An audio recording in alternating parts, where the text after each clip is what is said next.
Good morning, Maria. Back with another video. It's 6:28 a.m. It is 9/11, 2020. Oh my God, the time is just flying by. I remember 9/11, the day that it happened. That was like 19 years ago, and I was living here in Bakersfield when it happened too. But anyway, so I decided to make this video because I was doing some thinking last night about this whole issue, that had led me into the deepest part of my targeting. And so I believe I have finally completed the puzzle. And I thought the puzzle was complete, but I do believe that this now is the full picture of the puzzle, the mystery of what happened to me. So I want to kind of go back in time a little bit and for the people in the community and the people that I used to know who are watching my video, because I understand what's going on. And so let me explain it. So as we all know, I grew up in Lancaster, California, and when I was in high school, when I was about 15, I was 15 years old when I saw the guy from high school, the guy that I had a crush on. And from that time, I would call his house and, go see him at his workplace. And, I had a crush on this guy, and it was an innocent crush. I mean, it was like, I really thought he was a good looking guy, and I felt shy and intimidated by him. So I would call his house and walk by his house and go to his work and, do all kinds of stuff to try to see him, just to see him, right? I never expected a relationship with this person. I figured, he would never like me or anything like that. But I did, kind of make a pest of myself, kind of like a light version of stalking. Although I will say it wasn't very invasive. Like, I didn't know too many personal details about him. I just kind of, you know, lingered around his workplace and that sort of stuff. So that was, I think I was 15 years old at the time. So I met him, or I never formally met him, like, had a conversation with him or anything. But I saw him, I think that was 1985. So I was a freshman that year, and he was a senior. So he was leaving high school, the high school that we were going to at that time. So when he left high school, I would, go to the place that he used to work, during the summertime. And throughout the school year, since he wasn't working, since he wasn't going to school anymore, I would, of course, make those little phone calls and whatever. So throughout the years, I would kind of lose touch with this person. Like, I would not know what they were doing, but I would still every once in a while make that phone call. So this went on for probably about a good 10 years. I mean, the last time I remember making an attempt to hear his voice was I was about 25 years old. So maybe 24, 25. Somewhere around 1995 and 1996. Somewhere around that time period. And from that point on, I lost contact with him, had no idea what he was doing.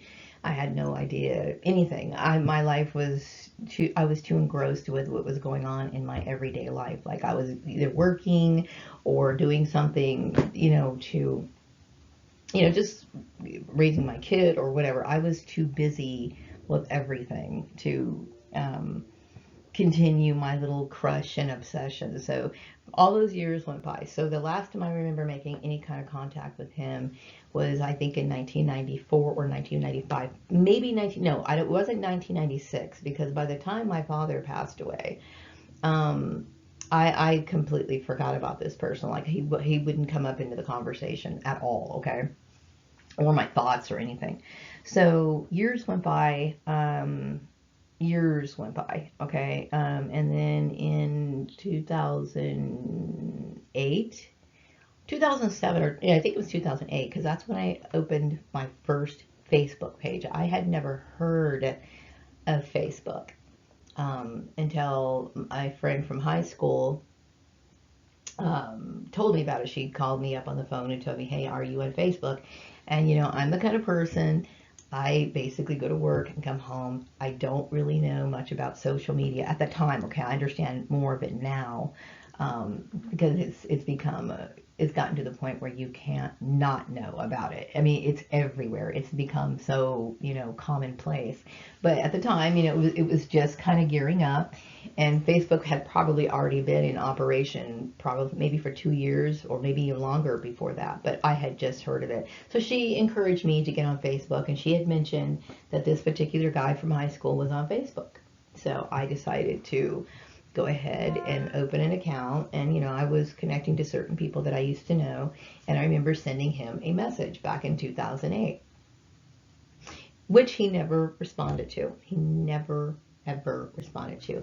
But I find it interesting that a little after I had contacted him, this is when the harassment was going on at work, my workplace. Okay, so I noticed that there was I don't know if it could have been because I know I had problems in my workplace with my family, and I know I had issues with going to school with my family and having all these issues. So I'm assuming that this particular network, the girl from high school, the guy from high school, my family, are all part of a network, okay? And because my family always resented me, it wouldn't surprise me at all if they had contact with this guy from high school, okay? Whatever. But anyway, 2008, I was dealing with a very cranky accounts receivable clerk that I was supposed to be supervising at this particular job. And her, this is the one who was giving me Excel lessons that I didn't ask for, the one who was hovering over my desk all the time. And, just, it was a very strange situation since I was hired to be a manager or a supervisor, and you had this person who wanted to micromanage you out of the blue for no apparent reason. So I think there was a lot of maybe my family and my ex-family and these people from high school. People can get competitive, okay, and they get jealous if you have a decent position. I'm not exactly sure how I ended up at this place in Chatsworth where I was working. I was working in Chatsworth, and this could very well be where my jobs were being arranged, because I know that I had applied for this particular job. That was advertised in Los Angeles Times at that time, okay? And I got hired in Chatsworth, and there was problems going on at my workplace that I found were unbearable. The bullying that was going on with this particular accounts receivable clerk, the gossip that was going on, and I was just dealing with a lot. So I ended up having to leave that place because I was having issues of when you're dealing with workplace mobbing, you're going to deal with a lot of stress. You're going to deal, especially with the fact that I had to commute. I mean, I was living in the Antelope Valley at the time, and I had originally planned to move to Chatsworth and get an apartment there so that I can be closer to work and make things more convenient to me. But I was living with my mom for a while when I first got back to the Antelope Valley, and then I got my own apartment because in Palmdale, because I wanted to find a job that was in that community, because I didn't want to work at the company in Chatsworth anymore because of the mobbings that were going on, the harassment that was going on. So I was hoping to find another job, but there was kind of a light recession there, and there was a lot of issues with people weren't doing very well. It wasn't a good time to find a work. But who's to say there could have been something in place to where they were controlling my work at that time, to where I couldn't just go out and find another job, because I really wanted to get out of there and start all over again. So anyway, by the time I started there in 2007, by the time 2009 hit, I was just absolutely emotionally devastated. I just couldn't deal with it anymore. I mean, every weekend I would stay at home and feel extremely depressed. Anxiety, I was consumed with anxiety. I didn't want to be at work anymore. I hated it, and it was becoming too stressful for me. Just extremely stressful, which is what happens when you're dealing with workplace mobbing. So I let Karen know that I didn't want to work there anymore, and I literally had to go out on disability, okay? I literally had to get out and just try to get myself together. So I was living in Palmdale, so I stopped at my job there, and just decided to come back to Bakersfield, because Bakersfield to me was a more plentiful place than the Antelope Valley. I mean, living in the Antelope Valley, I never saw or was never aware of any job opportunities that were there. So I decided to come back to this community. But in the meantime, I was living in the Antelope Valley in Palmdale. I stopped working in 2009. It was either June or July, but I think it was July when I left, okay? Which I had to, in order to get disability, they made me go through these like silly therapy programs to where like you sit and you talk about the issues that were bothering you. Some people were out on disability because just mostly it was a stress related thing, because I guess it does happen, but my workplace mobbing is a completely different ballgame, okay? And I really didn't know how to put what was going on at my workplace into words, because I was bewildered by it all. But anyway, so I originally started getting disability in Palmdale, and then I moved down to Bakersfield, got myself a little apartment, and just kind of let myself calm down. I needed to regroup and get my my head back together so that I could find work here, right? So I was extremely agitated when I left that company. And I will say, though, that year I had one of the best summers that I ever had as an adult, okay? Because it gave me the time to just spend time with myself and connect with myself and feel, and do things that I never did as an adult, and I felt good about it. And I felt like, I just felt happy during my time off, okay, at that time, okay. So when I got back to Bakersfield, I was living in an apartment, and I had another YouTube channel at that time, and I would say that my YouTube viewers were pretty good. They were plentiful. I was enjoying, my life at that time, and I was getting the confidence back to go and look for another job. So in October, I ended up getting hired over at the Farmer's Place. Okay, so I started working there. And I liked it there. I looked forward to going to work every day. I would get there early. I would leave there late. I was like so happy because the work to me was enjoyable. I was very happy doing that, mainly because there was a lot of things that were not established at that company.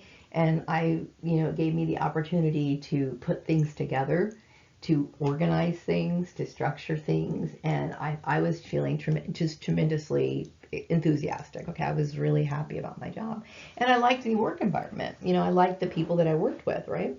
So during this time, I had met, there were two ladies in my work environment, and I was told by the owner that I was in charge of them. Okay, there was another girl, and there were two girls. Okay, so anyway, I enjoyed communicating with these people. There was harmony within this organization, this structure, throughout the entire company. Everything was great. I had developed a good rapport with the girl, especially the girl. Actually, I went to lunch or had drinks with these girls, and one of them I went to have drinks with them quite often. Okay, and the other girl, well, I think we only had like one meal together, but anyway, it was a good work relationship. And so I want to focus more on the girl. Her name was Selena Bruce. Okay, now this girl was, to me, I thought she was a sweet little girl. Like she came from a small community, okay, and I know that she had moved to this community, Bakersfield, with her boyfriend. I believe that was her boyfriend at the time, okay. And so I thought she was just a sweet girl. Like, I remember making a lot of felt crafts, which I do. Okay, I make felt crafts. And I remember making her a lot of things for her hair. I remember making her gifts, you know, and I remember bringing a lot of my homemade crafts to my workplace and then just giving them away because I didn't think they were worthy of Etsy or whatever. But anyway, so I really liked this girl. I thought she was a nice girl, like a sweet little girl, basically, is what I thought. So, you know, we had a good working relationship. And then I would say around 2010. This is the year, and I've been putting this puzzle together for a very, very, very, very long time. Okay, around 2010, my ex-husband and I decided to move back into a house together. Okay, so I brought him to the Christmas party, and once I brought him to the Christmas party, this is when things started getting very strange at work. I mean, very strange. There was gossip. There was like all kinds of crazy stuff that was going on. Okay. And so, so now I'm thinking, all right, going back to the guy from high school. All right. Now, this particular person who I had not thought about. Now, all this time, I wasn't thinking about this person. I wrote to him in 2008, haven't heard from this guy. So I'm assuming that perhaps maybe he may have, along with my family, either my family arranged the job at the farmer's place or maybe he did. But whatever the case is, if he was stalking me, I believe he was in communication with the girl who I made hair, Selena, the girl that I made hair bows for, the girl that I was nice to, the girl that I thought I thought you know, I don't really think it's a good idea for people who are managing people to be like quote unquote friends, but I do think that we had a good working relationship. But I do believe that she was in communication with this guy from high school. Okay, so somewhere along this time period, when I after I moved back in with my ex-husband, and things started getting really crazy, like her behavior towards me completely changed. And for the longest time, I thought that her behavior was changing because maybe my family was encouraging her to behave this way. But and I understand, like, you know, that they've encouraged other people to mistreat me throughout the years. But one thing about her behavior, I mean, she was literally, to me, cutthroat. Like, she went from a sweet little angel girl to a fucking bloodthirsty bitch, like almost overnight. And I kept thinking, okay, why is she changing on me like this? I don't understand. And I do know that she had mentioned before that there was another girl in the office who I would consider to be an achiever, somebody who was actually really goal oriented. And I remember her saying, you know, she's got this and she's got that, and I'm going to beat her. And I kept thinking, this girl must be the kind of person who can only be motivated if she feels like she needs to compete with somebody. I didn't agree with what she was saying, but I just figure, okay, well, whatever. Maybe this girl, Selena, felt like maybe she fell in love with a guy that I knew from high school. And she thought that maybe I was in communication with him, although I hadn't thought about this person since 2008. And I didn't give him any thought, but maybe she might have developed a relationship with this person, okay? And that could explain the reason why she became so cutthroat to me. Okay, so I had left that company because the mobbings were absolutely insane. They were 10 times worse than what was going on over at work at the company that I was working at Chatsworth. I mean, it was a flippin' nightmare. And her behavior was becoming very arrogant, very pompous. And I know that people were constantly comparing us. Like like I said, the only reason why somebody would compare me against a girl that young is based on racial issues, period. Because there's no reason to do that. Like, you know, I could see if I took a 40-something-year-old woman and compared her to me, I wouldn't compare myself to anybody, but it would make more sense, okay, that you would compare somebody who are based on similar age, similar whatever. but you're taking a girl who's like 20 something years younger than me and you're comparing us, and the reason why they were doing it was based on race, okay, which I found shocking, especially since this was a work issue. But anyway, so once I realized that what was going on, and then plus they were bringing in the issue of religion and everything else, and then there was this like this desperate attempt to literally tear me apart, seriously, all overnight. And so I decided I need to get out of here. And I had made several attempts to talk to the owner and his wife about what was going on. Like I wasn't getting credit for my work. I worked my ass off at that company, okay? And I was never shown any appreciation for anything that I ever did, okay?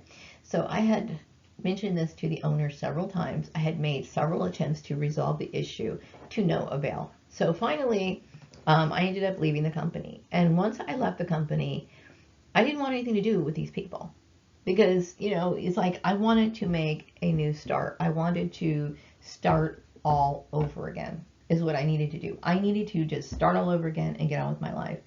And I believe now, I do believe that this particular person, the guy from high school, and her and him got together, and because maybe he had arranged my job at the farmer's place and possibly over at the place in Chatsworth, although I don't know how that would be possible, but who's to say? I don't know, okay? But because he may have arranged my job, she thought, well, she's becoming successful because he is giving her these jobs.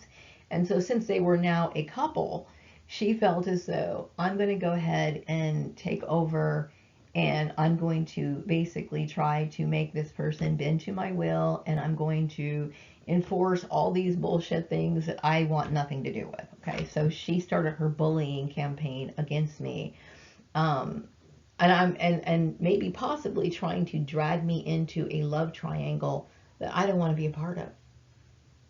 I would never want to be a part of something like that, okay? But I do know that she has indicated several times to me that she felt competitive towards the girl in the office. So because of this, and she might be one of these people who just thrive on games of competition. I'm not interested in competition. Yes, the guy from high school is a very good looking guy, okay? But when you deal with workplace mobbing or community harassment, the people who are harassing you are basically serve as the face or the representation of the person who is initiating it. So I wouldn't want to have anything to do with somebody like that. You can be good looking. There's a lot of good looking people in this world, but I wouldn't want somebody like that. And I certainly have no interest in being part of some sort of competition for whatever. So that could explain one of the reasons why, you know, I'm dealing with the setups of the fake interviews and being all of these ridiculous expectations being placed on me because this girl feels as though she's in competition. There is no competition. You go ahead and have this, man. Leave me alone, okay? I made an effort to leave this particular company. I'm referring to the farmer's place because of the unprofessional behavior of these people. I'm not talking necessarily mainly about the owner and his wife. I'm talking about what happened there, okay? And when I left that company, I left on a confidentiality contract, meaning that there was an agreement between me and the owner that I had every right to go on with my work, and that he gave me a letter of recommendation so that I can go on with my life. And that's what I wanted to do, okay? But I was dealing with this stalking shit that continually went on for the longest time. And you can arrange a person's job, okay? But just because you arrange one job doesn't mean that you arrange their entire career, okay? If this is the case, and this puzzle is complete, which I really do believe that it is, okay? I'm going to tell you, Mr. Guy from high school, and little girl from Tulare or whatever, get out of my life, okay? You don't belong in there. If you feel as though I'm some sort of threat to your relationship, it's all in your head, okay? I would not want to have anything to do with either one of you, okay? You don't own what I do. I didn't ask for your assistance to find me work. I'm not interested in joining your religion. I don't want to sit here and change my lifestyle so that I can appease some girl who feels insecure, okay? So I'm tired of the bullshit already, but I do believe this puzzle is complete.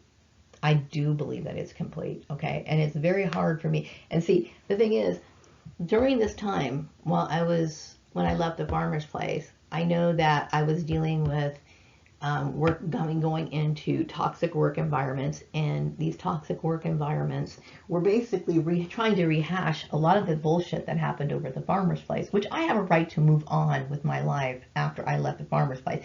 And the reason why is because it's the law, number one. Number two, you don't give a person a letter of recommendation and then give them a confidentiality contract, and set all this stuff up and then try to do things behind the scenes to try to thwart that. I have the right to go on with my work. And I do believe because, she felt like she feels in competition. I don't have any interest in competing with you, little girl. Okay, I have zero interest in competing with you. I don't know you that well, but what I do know, what I thought I knew, I thought she was a very sweet girl. I really, really did. I mean, she used to wear bows in her hair and stuff like that, which gave me the impression, okay, because I don't tap in to people all the time, only if I feel like I should be leery of you. Should I like really analyze you? I don't do that like with everybody. But just by appearance alone, she seemed like a sweet little girl. And then all that changed. It all changed like almost seriously overnight. And so this is my explanation. This is what it is. So she felt as though she could tell me how I'm supposed to live, how I'm supposed to dress, what I'm supposed to think, initiate all these bullying tactics. And maybe because she is a jealous female and feels threatened. I mean, that's the only explanation that I can come up with as to why and how quickly her behavior changed towards me. And this is a lot of women exhibit this sort of behavior when they feel like their love interest is being threatened. I had a dream about this guy from high school in 2016, and mainly because I was asking myself every day, what happened? What happened? What is going on? I hadn't thought about this man since 2008, and before 2008 there was no contact, no thought, no conversation, he did not exist in my mind at all. Like I moved on from my life. I didn't think about it. So 2008, after he never talked to me, I never spoke to this guy again, never tried to write him, communicate, no phone calls, no emails, nothing. Nothing. Okay. So after 2008, I moved on with my life. I wasn't thinking about him in 2009, 10, 11, 12, 13, 14, 15, and 2016 rolls around. I wake up one morning and I had a dream about him. And I remember thinking, okay, does he have something to do with my targeting? And I will tell you, I'm a metaphysical person, okay? I truly do believe that a lot of times we get answers through dreams, okay? Especially if you have a nagging problem and you're really desperately trying to get to the root of it. So sometimes these things are revealed through dreams, just like in the Bible, right? So I woke up one morning and I kept thinking, okay, he has something to do with it. And so I tried contacting him. And from that point on, I continually contact. I made a few videos addressing it. I kept thinking, okay, well, if he wants to see me, then come see me. I sent him text messages, come see me through Messenger. Come see me if you want to, okay? I would prefer somebody be direct about this if instead of playing games through employment or whatever, if you want to talk to me, come talk to me. No word from this man whatsoever. Okay, so here we are. And I believe that this girl went through all these different channels, like she communicated with like employment agencies. I believe that she convince certain members of my family that I was doing something wrong or whatever. I'm not doing anything wrong. Okay. I have the right to live my life however I want to. Okay. You have the right to live your life how you want to. Okay. I'm not interested in you led a lot of people astray and made them make bad decisions. And some of these people I'm not going to blame entirely, but I will tell you, your relationship is not my problem.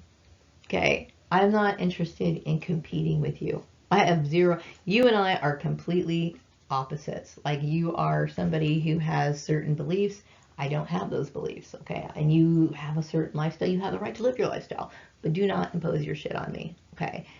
As for the guy who may have arranged my jobs in the past, you have a right to, you arranged my jobs in the past, but you don't have the right to manage what I do in the future. Okay, I worked those jobs. Those jobs are my labor. That's my labor. Okay, this is the law.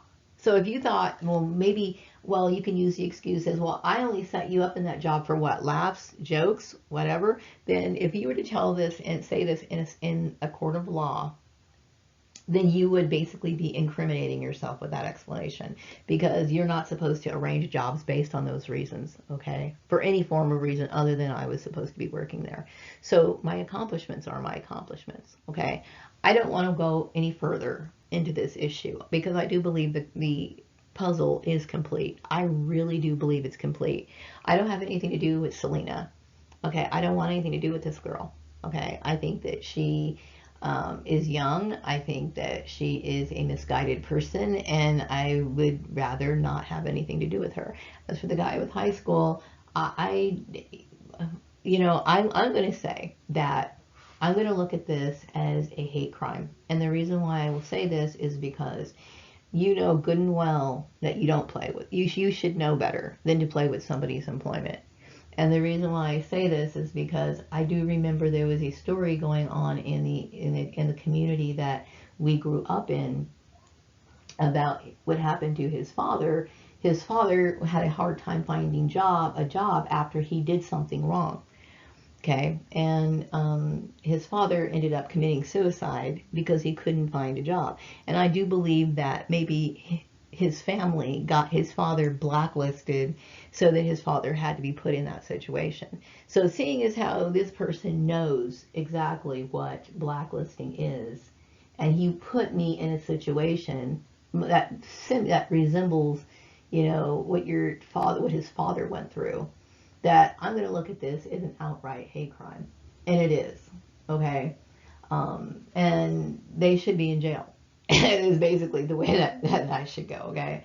So anyway, my puzzle is complete, and I am going to make a comment to the people that I used to work for. This goes for the lady in Chatsworth, the farmer, the guy who had the manufactured homes place, the last employer, which was a fucking nightmare. I'm going to tell you right now, you're in the wrong. Okay, so, but legally, I did work for you. The other person, I don't really care. I mean, the last company I worked for, seeing as how I wasn't even getting paid the correct way, I'm not even going to really focus too much on you. But it's my labor, okay? It is my labor, and I deserve a fair evaluation of my work. And considering the circumstances of being and it's forced labor, let's not make the mistake of and ignore it for what it is. It is forced labor, and that would be classified as human trafficking. Anytime it's forced labor is when I chose to do something else. I wanted to get on with my life, find an environment that was conducive to my well-being, like a nice little office setting to where I can just, you know, do my work. It's pleasant, either work with other people or by myself or whatever. I was open to anything, okay? But I wanted something that was conducive to my way of working, you know? And what they do is they go on and they tell other employers, don't hire her because we're going to keep her stuck in an activity that we want her to be in. Okay? That's trafficking. Okay? You have denied me my rights. So then you force me into these situations, like you forced me to work for the homes place. You forced me to work over at that last place, okay? That wasn't my choice. That was not my choice, okay? Meaning that other options were shut off. If you shut out other options to people, that is blacklisting, and it's human trafficking, okay? So get out of my life. Get out of my life. I don't want anything to do with you. I have been under this extreme strain and depression and emotional darkness for a very long time because I wasn't really sure as to what was going on. I don't have any sentimental attachments to these people. I'm not getting misty-eyed. I'm not upset that this girl got the guy from high. You know what? Go ahead and have him. Okay, because I wouldn't want to be with somebody who would abuse me in that manner. Okay, obviously I'm not a match for this person if this person expects me to live in a very rigid manner that is not conducive to my well-being. So the puzzle's complete, and I am going to wrap this video up. I wish all the TIs will be able to put together their puzzle pieces, because it's very important to try to figure it all out. And I don't think that there's any missing pieces to this puzzle. So I'm going to call it complete, and I'm going to wrap this video up. And I hope all TIs have a wonderful day. Take care.